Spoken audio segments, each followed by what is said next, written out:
Welcome to The Explainer.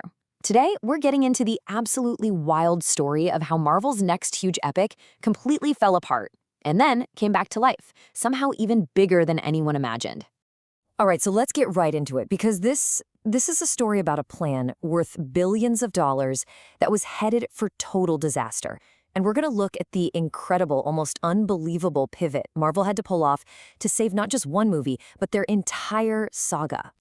So to really get how big of a comeback this is, we got to go back to the beginning, right? Back to the original blueprint. This was Marvel's huge plan for what they were calling the multiverse saga. So picture this. It's San Diego Comic-Con 2022. Kevin Feige gets on stage and lays out the entire future of the MCU. And the big one, the next endgame, was going to be a movie called The Kang Dynasty. The whole thing, the entire saga was built on the shoulders of this one villain, Kang. He was supposed to be the new Thanos, a huge universe-ending threat. But then, just as this massive plan was kicking into gear, a bunch of real-world stuff happened that just completely blew it up. The whole project went off the rails. It forced the studio to literally rip up their roadmap and, well, start all over again. And what's just wild is how fast it all fell apart. I mean, we're talking 17 months. In just over a year, the project went from being this triumphant finale to, well, total chaos. After the actor playing Kang was arrested and then found guilty of assault and harassment, Marvel had to make a huge call. They fired him.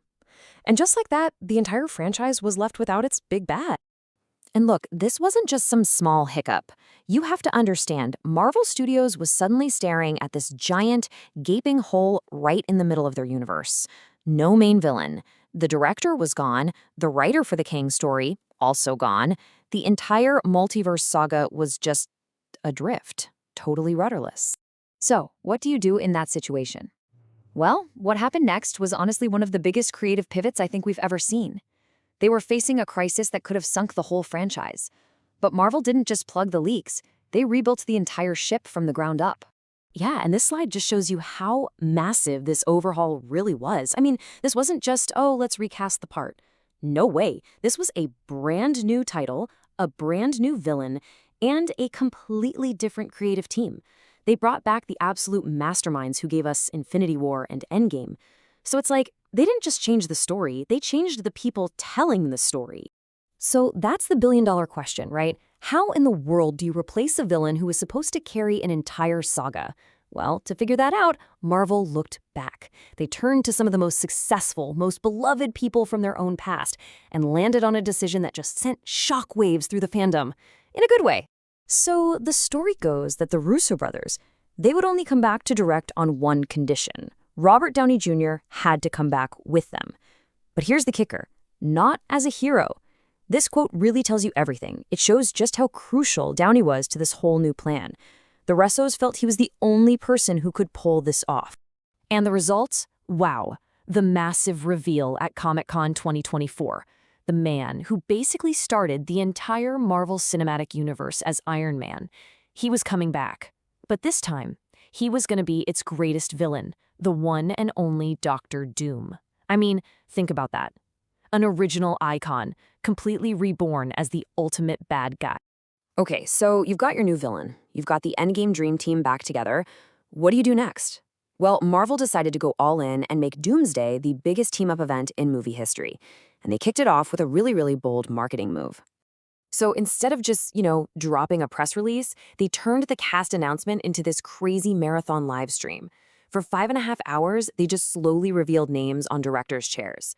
And it was genius, just a total masterclass in how to build hype and completely own the conversation online. And did it work? Oh yeah, it worked. 275 million views in one day. That number proves one thing. Even after a few rough patches for the studio, the audience is still there. And this new direction, it definitely got everyone's attention. And man, what a cast they finally revealed. This movie is bringing together heroes from literally everywhere in the MCU. You've got Sam Wilson's Avengers, the Warriors from Wakanda, but the really huge news, the thing that broke the internet, was the official arrival of the Fantastic Four. And get this, the original cast from the old Fox X-Men movies. Just incredible. And the nostalgia trip doesn't even stop there. This movie is a real homecoming for the people who built this whole thing.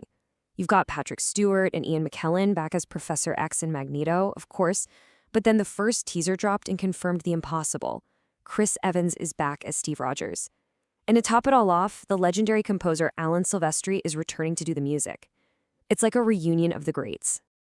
Okay, so let's step back for a second. What does all of this mean? What does this huge, high-stakes pivot actually signal for the future of, the biggest franchise in Hollywood? When you really boil it down, this is more than just fixing a problem. It's a direct reaction to what's happening in Hollywood right now. People are talking about franchise fatigue, right? So what does Marvel do? They place a giant bet on what they know works. They're doubling down on the exact same people, the creators, the stars, who gave them their biggest hits, all to try and recapture that can't-miss event movie magic. You can almost see the entire foundation of this new plan, right? It's built on these 5 pillars of proven success. You've got the directors, the big star, the writer, the composer, all from the Infinity Saga. And then you add in that massive dose of nostalgia with the legacy cast. In an industry that's trying to avoid risk right now, this is about as close to a sure-thing formula as you can get. And remember, this isn't a one-and-done deal. Doomsday is basically part 1 of a giant 2-part finale, just like Infinity War was for Endgame. It's all leading directly into Avengers Secret Wars, which is scheduled for just a year later. That's going to be the grand conclusion to the whole multiverse saga, and it's the same creative team taking us all the way to the finish line. So all of this leaves us with one last big question. Is this whole pivot a stroke of absolute genius? A brilliant move to use beloved icons to guarantee a hit in a tough market? Or is it just a temporary fix? Is it a massive gamble on the past that's just kicking the can down the road, delaying the really hard work of building something completely new? I guess we'll all find out when Doomsday finally hits theaters.